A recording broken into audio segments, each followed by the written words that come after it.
أعزائي المشاهدين، السلام عليكم ورحمة الله وبركاته. اليوم جبنا لكم مكبر صوت استخرجته من أحد التلفزيونات القديمة. في كل تلفزيون قديم يوجد كارت أو طبلة مع الصوت يمكن الاستفادة منها في تكبير صوت الموبايل. فقبل أن ترمي التلفزيون القديم استخرج هاي الطبلة، سموها طبلة الصوت، موجودة في كل تلفزيون مثل هاي اللي تشوفوها، وهي عبارة عن آي سي لتكبير الصوت. أنا هذه الطبلة اللي استخرجتها، الرقم الآي سي هي أنا سجلت لكم إياه، هذا رقمه، اللي يحب يطلع بالجوجل ويطلع رقم الآي سي حتى إذا يريد يسوي المكبر هو يبني. رقمه CD 5265 CD 5265. هذا الآي سي يعطوك الخريطة مالته عن طريق الجوجل، تقدر تبني هاي الدائرة الموجودة. وإذا عندك تلفزيون قديم تقدر تستخرج منه هذا المكبر وتستعمله في تكبير صوت الموبايل. هسه هذا الكارت استخرجناه من التلفزيون القديم، وهسه راح نشغل هذا الصوت احد فيديوهاتي حتى تسمع الصوت. وهاي تلفون 2.2 ميجا، قيمة كبيرة جدا. ولهذا الجهاز ما اشتغل. انظر الورق شلون يتحرك. طبعا انا تركت البورد فترة اكثر من شهر. شوفوا. وطبعا الجهاز اللي اسويه مثلا اسوي مشروع كل الورق طار وما ينجح عندي، ما له حاجة، اتركه فترة بعدين ارجع له. الورق اللي خليته على السماعة كله طار. شوفوا هذا ورق راح ارجعه.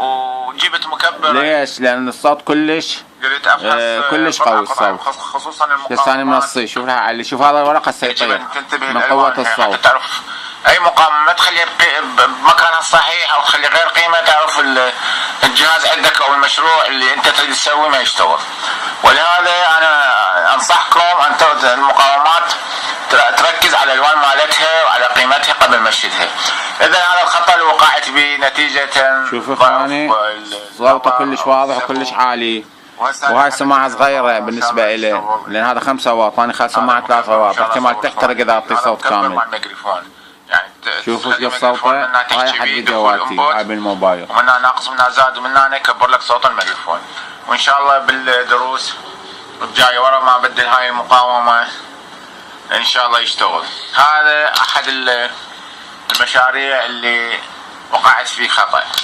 الخطأ الآخر اخواني اللي وقعت بيه بهذا المشروع ايضا هو الاي سي، شديته بالغلط.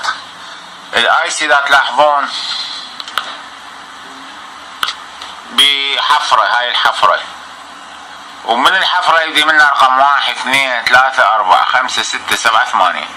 انا بالعكس حسبت منها الواحد، حسبتها 1 2 3 4 5، ولهذا ما اشتغل عندي زين. فعدت مرة ثانية مثل ما تلاحظون، انظر الورق شلون اللحيمة مرة ثانية، وقعدت بقاعدة، كنت ما مقعدة بقاعدة، جبت قاعدة ما عندي صغيرة، خليت قاعدة كبيرة، هذني ما احتاجتهم، بس هذني قعدت بقاعدة وشغلتها واشتغل. هذا مكبر نص واط كلش قوي كلش جيد زين، وهذا ان شاء الله ما اصوركم عليه درس. وعندي مشاريع اخرى. فهذا الصوت اخواني كلش عالي وصافي، فلا تنسى لايك واشتراك بالقناة وتفعيل زر الجرس. معكم اخوكم رفعت الهيتي، السلام عليكم ورحمة الله وبركاته.